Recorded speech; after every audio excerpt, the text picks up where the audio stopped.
আমাদেরকে উদারপন্থী বানিয়ে, আমাদের ঐক্যের স্লোগান দিয়ে এমন কিছু কাজ করাবার চেষ্টা করবে যে কাজগুলি আমাদের মুরব্বীদের সম্পূর্ণ খেলাফ।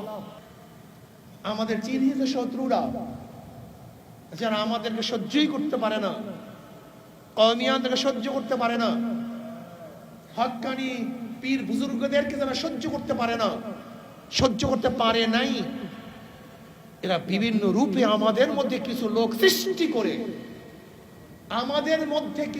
সৃষ্টি করে, তারা আমাদেরকে ব্যবহার করার চেষ্টা করবে। খবরদার, বিবেকবান হয়েও আবেগী হও না। সতর্ক থাকুন। নেতৃত্ব নির্বাচন করার ব্যাপারে খুবই সতর্ক থাকুন, খুবই সতর্ক থাকুন। একজন ইমাম নির্বাচন করার ব্যাপারে আমরা এত সতর্ক, অথচ জাতি ইমাম, জাতীয় নেতা নির্বাচন করার ব্যাপারে আমরা এত অবহেলিত কেন, এত অসতর্ক কেন? কারণটা কি? খবরদার, দ্বিতীয়বার কেউ যেন আমাদের সস্তা রক্ত নিয়ে হোলি খেলতে না পারে।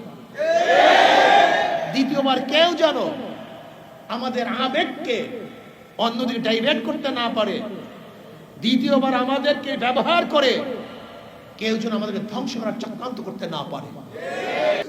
2024-এর আন্দোলনে, এই বিজয়ে আমাদের ভূমিকা ছিল সবচেয়ে বড় শক্তিশালী, যা দুনিয়ার ইতিহাস জীবন বা স্বীকার করতে বাধ্য হবে। এর জন্য আমি তোলাবাদেরকে বলবো, হক্কানি ওলামায়ে কেরামদেরকে বলবো, সতর্ক থাকুন, খুব খেয়াল রাখুন। আমাদের আবেগ এবং বিবেক যেন উভয়টাই থাকে। শুধু আবেগী হয়েন না।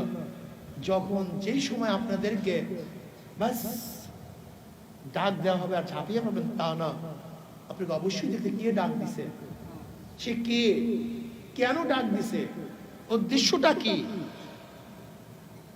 এ কি পরীক্ষিত? এ নাবিক কি পরীক্ষিত নাবিক? এই পাইলট কি পরীক্ষিত পাইলট? এই ড্রাইভার কি পরীক্ষিত ড্রাইভার? এই নেতা কি পরীক্ষিত নেতা? অনেক কিছু প্রশ্ন আছে। সব কিছু প্রশ্ন করে তারপরে সামনে কদম বাড়ান। বহুত ভুল আমরা করেছি, সামনে আর ভুল করতে চাই না।